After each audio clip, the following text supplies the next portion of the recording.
Welcome to the Green Podcast. My name is Dylan Welch. I'm the CEO of green.org and Dylan Welch Media.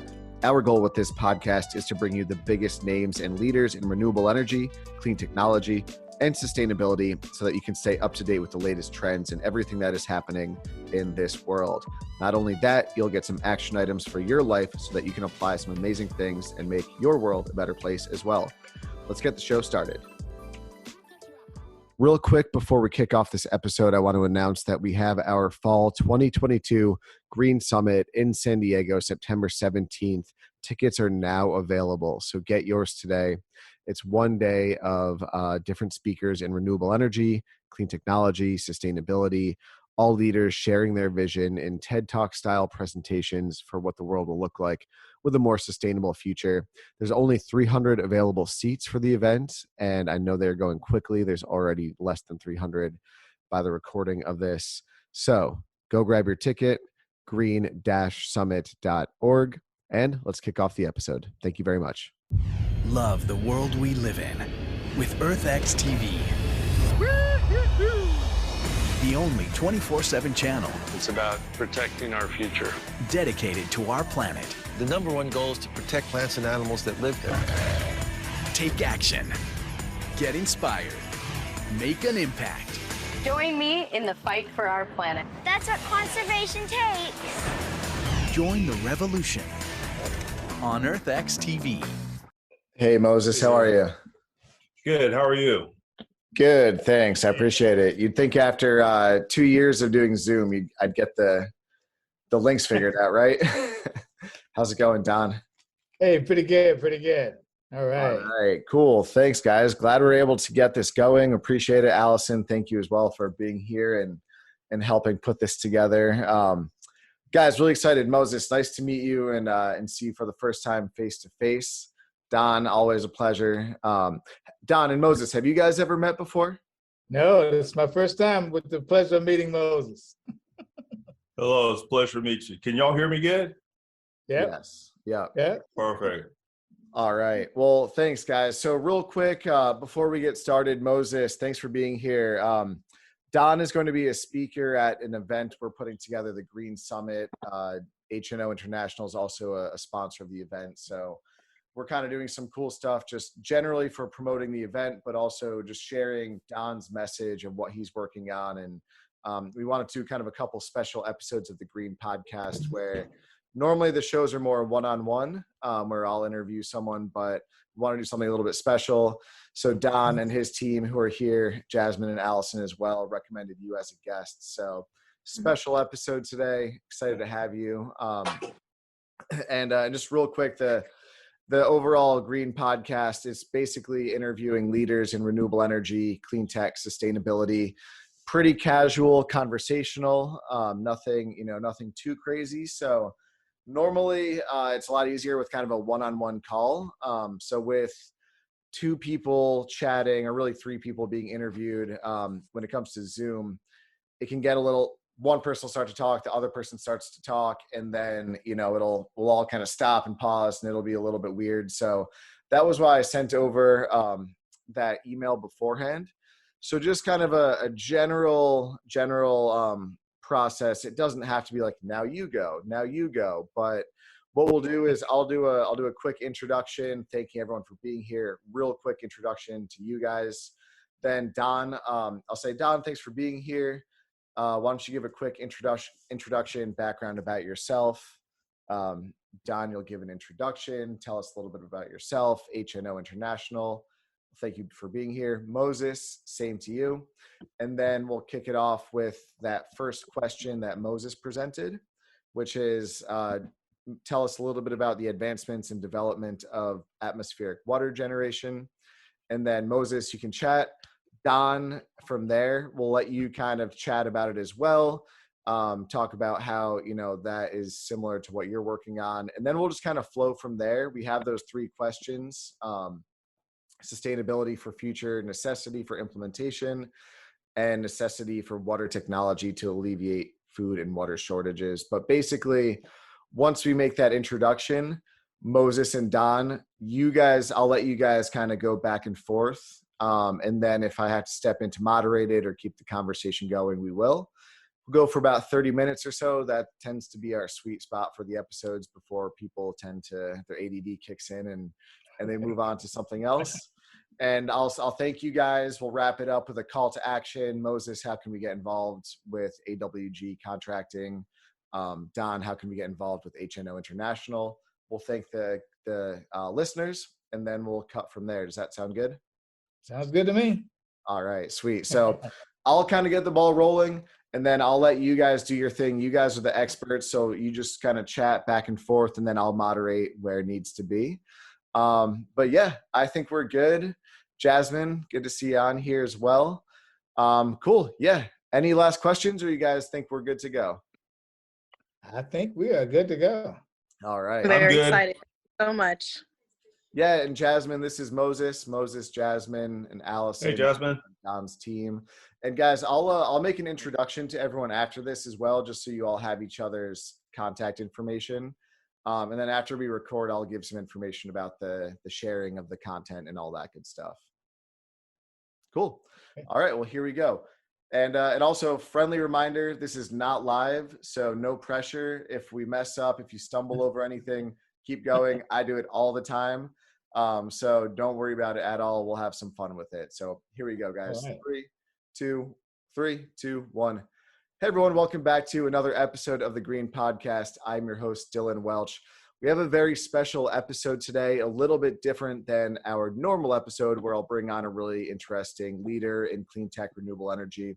We have two guests today, one of them being Don Owens, chairman of HNO International, who is a keynote speaker at our upcoming Green Summit, as well as HNO International, who's a sponsor of the event. So we really appreciate everything they've done, both with green.org and the Green Summit. And very excited to have Don as a speaker at the event. We also have Moses West, the founder and CEO of AWG Contracting here. Got a 3-person episode, a little bit different. And really, I'm going to let these guys do their thing. They're the experts in their space. I'm excited to hear about what they're working on. And I'll be more of a fly on the wall, just learning, observing, and hopefully at the end of this episode, we can all take some really cool stuff away from this, apply it to our lives, support these guys as well. So Don, we'll start with you. Thanks so much for being here. Please share a little bit about your background, a little bit about HNO International for those of our listeners who aren't familiar. Okay. All right. Thanks for having me, Dylan. It's great to be on. It's great to be on with Moses. My name is Don Owens, and I founded HNO Green Fuels, which is a company that initially was developing products or developing a system for reducing, actually it was set up initially to improve my fuel economy on my gas. It was using hydrogen from water, and it was set up initially to help me to improve my fuel economy. But in the process of developing it over the years, it turns out that we found that we had a substance with hydrogen that you can use in combustion technology to reduce the actual black carbon emission or emissions. Particularly, it was particulate matter emissions at the time. And it turns out that particulate matter was a major component in, or at least black carbon was a major component in particulate matter. And we discovered that we accidentally reduced black carbon by over 50%. Now, it just so happens that black carbon is the main ingredient for causing climate change because it coats the glaciers and causes them to melt. So it turns out that our system, which uses hydrogen, can basically help to slow down climate change potentially. But it's very, very interesting because we get the hydrogen from water. So water is a critical component to energy and what Moses is doing, which is sustaining life. So it's just kind of a remarkable combination of the two things that we are doing with water. Yeah. Amazing. And Moses, tell us a little bit about you and AWG Contracting. Well, AWG Contracting is a company that I started to build systems for the United States military. So my number one customer right now in the orders that I fill are mainly with the United States Army, different government agencies, and I just put 4 machines out into the Pacific, Okinawa, Guam, and Hawaii with the United States Marine Corps. And one of those units right now is in Okinawa They had some water contamination issues in the building. The master sergeant just loaned them a system. So there's a Marine barrack right now in Okinawa running on an atmospheric water generator that's producing around 300 gallons of water a day for the soldiers to drink. So basically that'll fill a standard military water buffalo. So that's why I started the company. The military came on board with the Texas Commission of Environmental Quality years ago to do this pilot project to prove that we could do it. And basically we knocked it out of the park. And so the long and the short of what I do is I make water. It's just that simple. People make it too complex. I know how to make water in the millions of gallons, and that's what I've been innovating over the years. Long and the short of it right there. That's amazing. So we'll get into the advancements, but Moses, kind of break down for just the average person who might not be familiar. What do you do sort of with this water? How is it created? And then how have you advanced the development of the atmospheric water generator? Oh, what it is basically, when you look at for the layperson out there, when you're sitting and you wonder how this technology works, everyone sits outside on a hot day and has a cold drink or a big pitcher of something in it with ice. What does it do? What does the outside of that container do? The outside of that container is condensing the air around it, and it sweats. So that moisture you see running down it, and your air conditioner dripping, and the frost on your windows on a building when there's a lot of cold air out inside the building, on the outside, you see the air condensing because it reaches a place where it's cold enough for it to come out of the air. So what I've done is the same thing that happens up in the clouds when it rains. You have this moisture goes up to where it's cold, it gets cold, and it falls. What I did is I brought that down and I put it inside of a box. So when you look inside and you see the box, I put a window on every machine. The reason the window is there is because nobody believes it. No one believes it. So I had to put a window on each machine. So the Marines all sit down there with a flashlight. They said, make the window bigger so we can get 10 Marines there.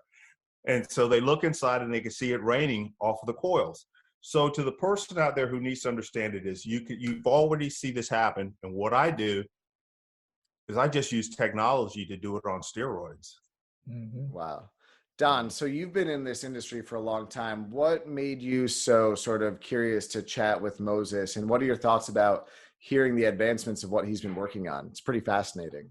Well, yeah, it really is. And it's interesting because in the development of our product, we found when we made hydrogen that some of that hydrogen had some water content in it, some water moisture in it. And we actually developed a little bitty system to remove some of that moisture. So I know what Moses is talking about because we can remove some of that moisture out of that hydrogen air because when we use it for a fuel cell, we don't want the moisture to be there. But it turns out that the beauty of what Moses is talking about is that water is such a common denominator in so many things. Now, I just happen to be using it to create energy because when you use water and you turn it into hydrogen, you can use that hydrogen to either improve combustion or you can use it to fuel a fuel cell. And so when you power a fuel cell, you create energy. And so water is, it's so fascinating that because I didn't know you can create that much, Moses. I knew you could create water, but I had no idea that the technology was out there to do such a large application of creating water, which is just freaking wonderful. Because it means not only you can bring water to places where it's hard to get, but you can also bring energy to those same places. So it's just amazing, really. So the whole idea of being able to generate water like this, and water being such a central part of life, and it turns out that as we move forward, it's also going to be a central part of developing energy, energy to get off the grid, energy to do a whole lot of stuff, so that we won't have to necessarily be so dependent on fossil fuels. Mm-hmm. So Don, let's start with you. How does this technology and the technology you're working on as well sort of apply to just overall sustainability and the future necessity of implementation of this technology? Like, where do you see the crossroads of HNO International and AWG Contracting going in the future? Yeah. Well, like I said, the major unbelievable common denominator is water. We need it for everything. And the fact that it does exist everywhere, but most people don't know that it exists all around them, but it exists literally everywhere.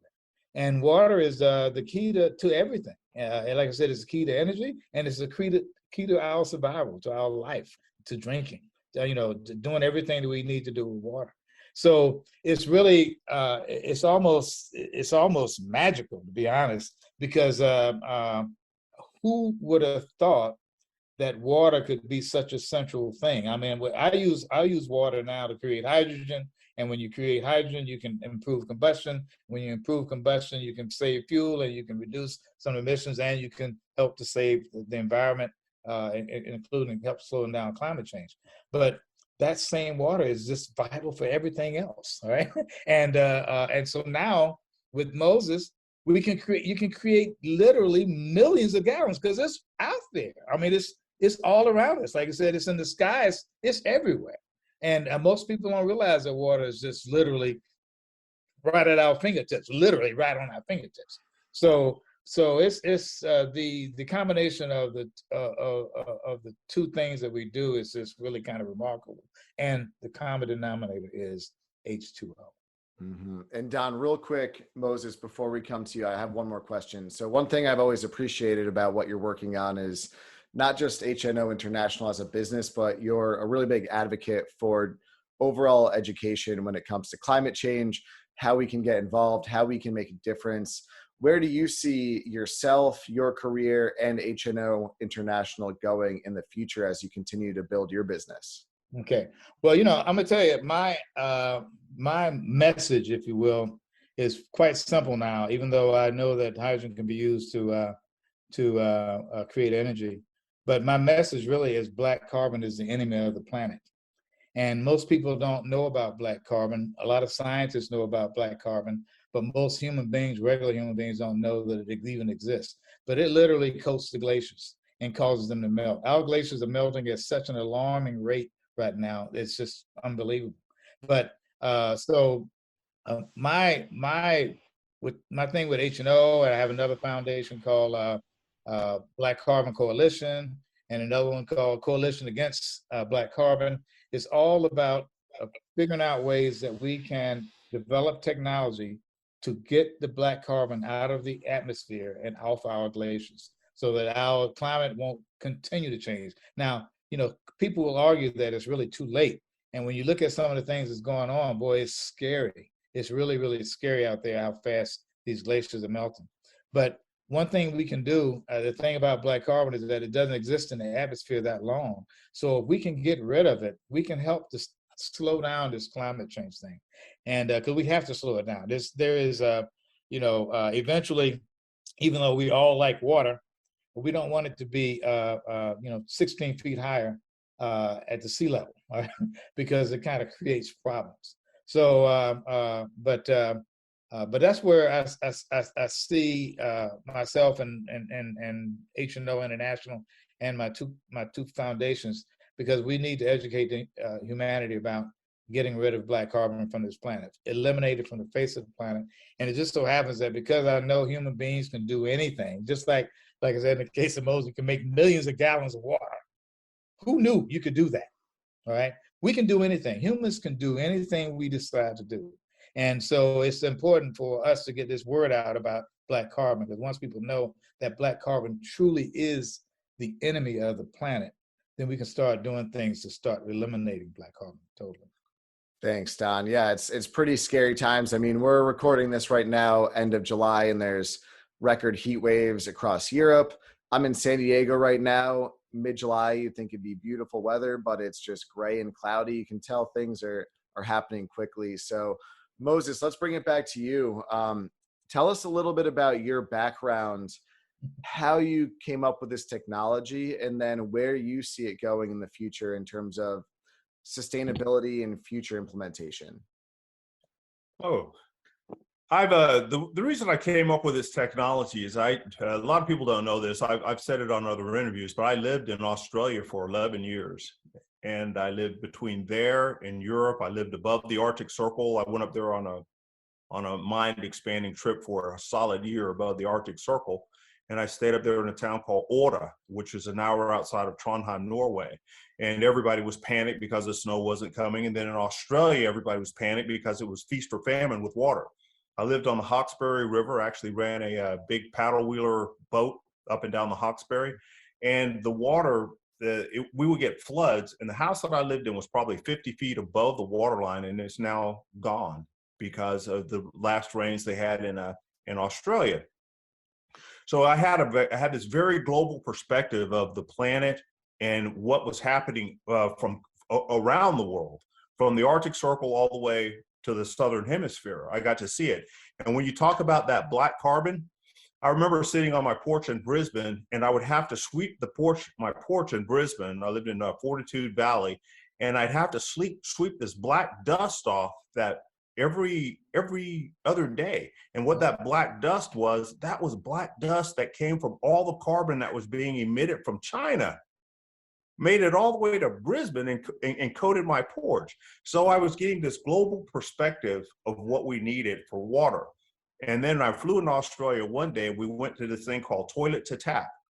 They would treat the water and send it out to sea, but we were so short water, they put a U-joint on that thing and turned it back to the house. Everybody was like, drink bottled water. And so this is when I said, I started working on cistern systems. I said, what I'll do is when it rains, I'll collect the rain, but it's got to rain. How long have we been in drought? If it's not rain, you can't collect water in a cistern. So my background was as a military officer. I was an infantry officer, and then that wasn't good enough. So I went to Ranger School, and I became a Ranger, member of the 75th Ranger Regiment, class 14-81. And then after I saw that was just not going to make it because my body wouldn't last through that, I'd be walking on crutches by the time I was 30. I was doing so much crazy stuff with the Rangers that I decided to become a pilot. And as a pilot, when I got tired of flying just regular missions, I became a test pilot. So I became a test pilot in 2 aircraft in the United States military, CH-47 and the OH-58. Technical skills that you just unheard of when you play around with aircraft.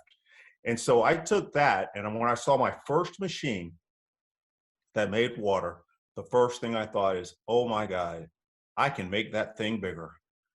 And then, and so that's what I did. I said, if this little guy can make 5 liters of water, I'm going to make one that makes 5,000 liters of water. And I did it. And then 5,000 liters wasn't enough water. And so we were limited by the size of HVAC.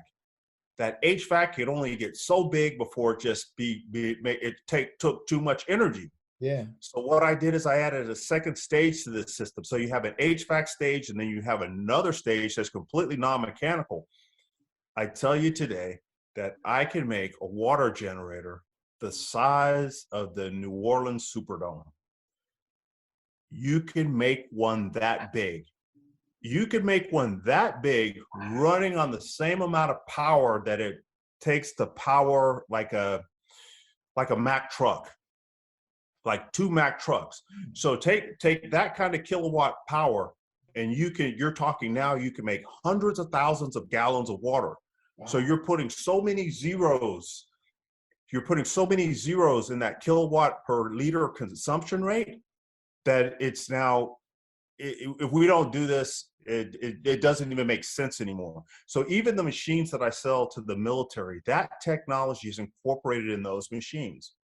So in actuality, every machine that I build, if you took it and expanded out the surface area that makes water, you could expand that up to the size of a 2,000 square foot house, using the same amount of power that it takes to power that system that the Army is using today. Wow. Don, what are your thoughts on that? That's a lot of crazy, amazing information. Moses, awesome background. And I love hearing about the traveling that you've done and the military background. It's important, that people do that in life, because that's where you get those sort of ideas that click. And then, next thing you know, here we are talking about some amazing technology. Don, what's your reaction to all of that Oh my information? God. No, that's really incredible. And I can see how you would have taken that small thing and turned it into a big thing, because you can. And but now what the beauty of what I see in it also is that same water can make electricity and make energy. And we can start using that energy to make more water. I mean, Exactly. it's really almost a circular thing. It's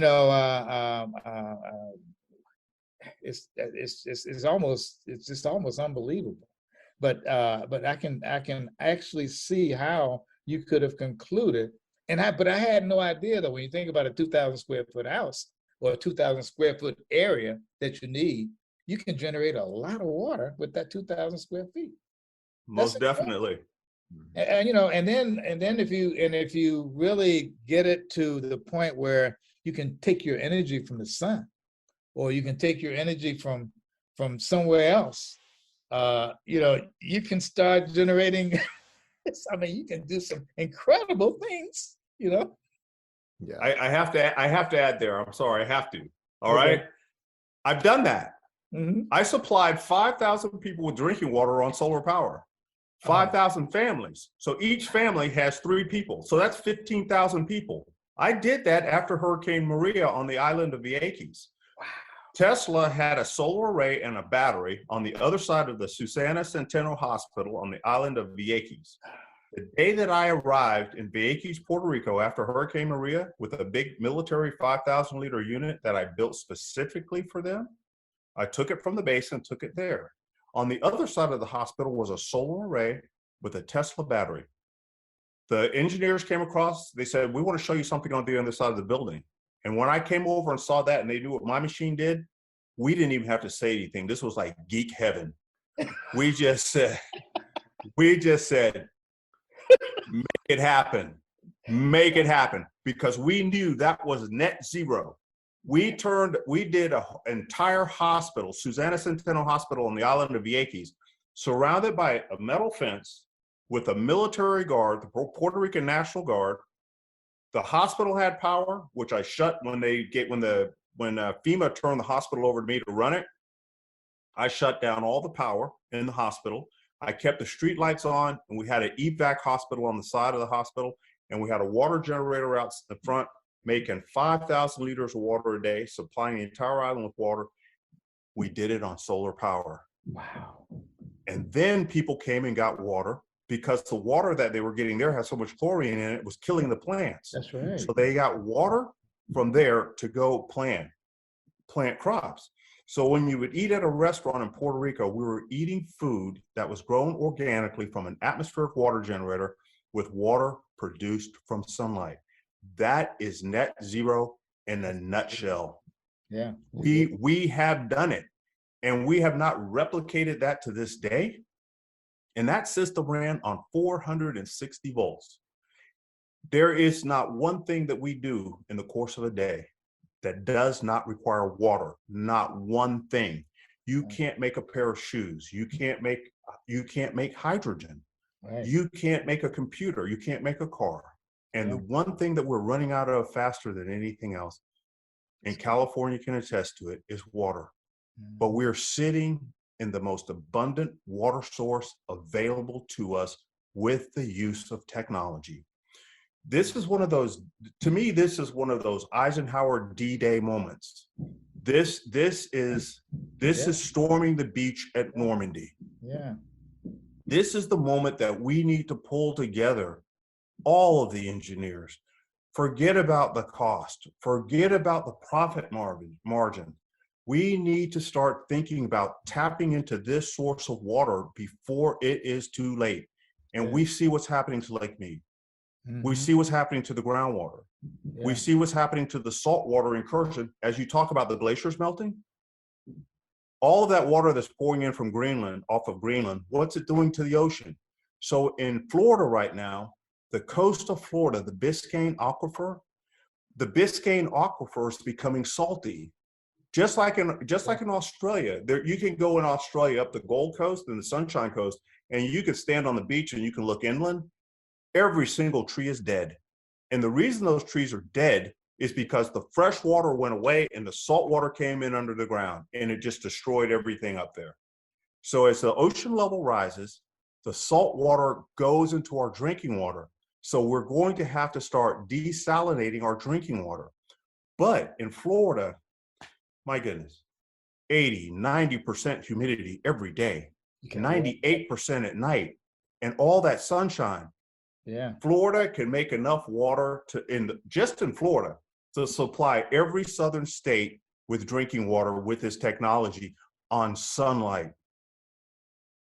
Unbelievable. Mm-hmm. I'm a little bit passionate about this. Yeah, no.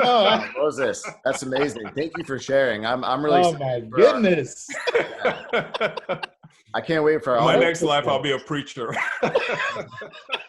So Moses, where do you see sort of the future of this technology going? What are your goals for AWG Contracting? AWG Contracting, that company is going to continue to build equipment for the United States military. That keeps my lights on. And then the profits from that, what I take with that, I have a foundation. And my foundation, the Moses West Foundation, people donate to that. And I that's how I took a unit to Flint. That's how I took a unit to Puerto Rico. And that's how I get new developments, all on the foundational side of the house. So donating to that, there's a GoFundMe on my Instagram page, Moses West Foundation. But all of that, what I see the future of this is, this technology has arrived. Yes, we're going to build a house this year. This system will be in the house, and that will be the only water system in that house. That house will be completely net zero and off-grid. You could build this house in any southern state. You don't need the utility company or the water company. There's 17 tenets of sustainability that the United Nations told us. They said, everybody globally, these 17 tenets of sustainability, you need to get there. That's what they said. Mm-hmm. You know what the one thing they were missing was?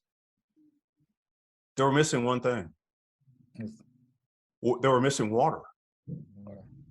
So this water generator that I manufacture, this thing that you can put in the bed of a pickup truck that makes 500 gallons of water a day, that is the linchpin in sustainability. So now you have solar power, you have water, you have hydroponic, you have aquaponics, and you have organic food. You can eliminate the food desert. You can eliminate these long supply lines to the grocery store. Wow. Everyone who has this technology, you now become a producer of water and food. If you live in a coastal area, this raises everybody's boats. Yeah. This allows villages and towns to become their own producers of water and food. And it eliminates greenhouse gases. Yeah, that's Don, what do you incredible. think? That's incredible. No, I mean, I'm just flabbergasted. And in fact, oh my God, yeah, it's really mind blowing. In fact, I guess Moses, the only question I have is how much humidity in the air do you need? I mean, is there such a thing as a minimum amount of humidity that you need in the air? Oh my God. Only if you haven't been thinking about it. Yeah. Okay. So if you take just the normal system that I built today, yeah. And then when you start getting you hit that 30% threshold, you start to get about 15%. It gets kind of iffy. Yeah. But guess what? There's this thing called minus 70 C. If you take a surface area down to minus 70 C, I don't care if you're in the Mojave Desert, you got to come back next week, and you know what you're going to have? You're going to have a massive block of ice. And that massive block of ice, what do you do with it? You melt it. Yeah, you melt it. So there's 3 ways to get water in the desert. There's something called a sorbent, and I work with Southwest Research Institute on this. But the sorbent, it's like a desiccant. You sit it out in the desert, and even though you got 2% humidity, you come back and that thing is full of water. It's full of water, but you needed a way to get that water out. Right. Well, I figured it out, how to get the water out of the sorbent. So if you use sorbent, And if you take a surface area to minus C and leave it that way, I would just forget it. I just take it down to minus 120 C. I just get it so cold it would just make a block of ice the size of an iceberg at 2% humidity. And then you have the normal system that I build, a combination of all three. There is not a place on this earth where you cannot make water. Because there's not a place on the earth where water does not exist in the atmosphere. And we measure it in the quadrillions of gallons, of liters. That's incredible. It's everywhere. Ask anyone who just spent $75 for a hairdo and they walk outside. They're like, oh my God, I just can't believe I spent that much money for this thing. And your hair's falling down. That's the humidity. That's your water. Oh my God. You know what? Here's what I did. It's like everybody says, oh, I can't believe this. I stopped counting at 1 million gallons. And that was over 5 years ago. After I made 1 million gallons, like, you know what? I'm not putting another meter on anything. And then I went out and I started making water for other people. Flint, Puerto Rico, Texas. And the military just loves this stuff. Yeah, but they're not telling you about it. I'm telling you. Moses, thank you for being here and sharing. It's really fascinating, amazing. I think obviously, you can tell by our reaction just how cool and awesome this information is. Honestly, what I think we should do, we're obviously just scratching the surface of all the things that, are capable of happening with this technology, and same with HNO International. I want to kind of keep the conversation rolling, but I do think what I'd like to do, if you guys are open to it, is having sort of a second follow-up podcast episode, maybe a week or two from now, diving a little bit deeper into these topics. Because clearly there's so much information and such cool stories. And I want to learn more about, your involvement with the military, how you helped Flint, how you helped, after these natural disasters. And Don, I know that's something that you're passionate about as well. So let's do this, guys. First, Don, let's get your kind of closing thoughts, remarks, and a call to action of how we can get involved with HNO International for anyone who's listening that would be interested. Okay. All right. Yeah. Well, the thing that's, and again, the thing that's the most fascinating to me is in the back of my mind, I see all of this water. And now I've always seen water as energy. And so now water is literally, even though it's literally unlimited, it always has been, but now it can be unlimited anywhere, no matter where you are. And so with the technology that Moses has developed. So, but the beauty of water is that it is indeed energy. It's hydrogen. And that hydrogen can be used to produce energy, and ultimately, just like I'm just learning now that in essence, you can create millions of gallons on solar. That means that same water can be used to create millions of kilowatts of energy with hydrogen, and because we can turn that water into hydrogen and turn the water into energy and turn the hydrogen into energy. And we can also use the water to, at least use the hydrogen to reduce black carbon. Where, again, my passion, if you will, is black carbon. We have to get rid of it. It's got to go. It literally is the enemy of the planet. And people need to know and understand it as it is. Most people don't understand the significance of how it is indeed the enemy of the planet. It will cause this planet's destruction if we don't do anything about it. So now I see not only the fact that we can start creating energy outside of fossil fuel. The fossil fuel infrastructure is never going away totally, but we can help to reduce its impact by burning our fuel better, and then by moving to things like solar power and creating energy with water, particularly with hydrogen and fuel cells. But I am really just happy that I was able to be on this call and able to understand this technology that Moses is doing, because I didn't quite understand the scope of it until now, and the scope is unlimited, and to the degree that it's unlimited, it means a lot for what we can do for this planet in general. Thanks, Don. And Moses, how about you? Let's get some final remarks and a call to action of how the audience here can get involved to support you. I'm glad I came on today because, Don, I think what you and I both do together, there's not a single thing that I do that's net zero where you don't need a fossil fuel burning generator in the mix in case there's a day where the sun doesn't shine and if there's not enough power in the batteries. And your technology, with married to this technology, is the way of the future, because all that water that I'm producing, you turn it into energy. So you don't need that fossil fuel generator anymore on those days when we don't have sunshine. The call to action that I want for everybody is that everybody needs to understand that there's people like us out there that do care, and that there is hope. There's so many people that are sitting at home today, and they don't think that anyone's working on a hydrogen fuel cell that actually works, that'll help them to sustain life on this planet and to get rid of the carbon, the black carbon, and stop the glaciers from melting. There's someone out there thinking about it. He's right here on the panel. There's somebody here that's actually thinking about you and your water and how clean your water is. So the call to action is mainly, a lot of it is education. You all have to understand that we are here and we are working to make a brighter future for everyone. All the kids need to understand that we're not just going to leave you with this. There's some of us here that are actually putting something in place. What we're doing right now, we're just making the Tonka toys for you guys, and you guys are going to take these things, you're going to turn them into an NHRA dragster or a space shuttle. That's what you kids do. So us people right now, the call to action is just to learn, educate yourself on what's possible, what's out there in the way of technology, that we're there for you.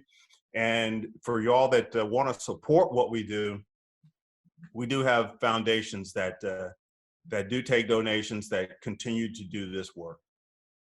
That's what I'd like to leave you with. Hope. Hope.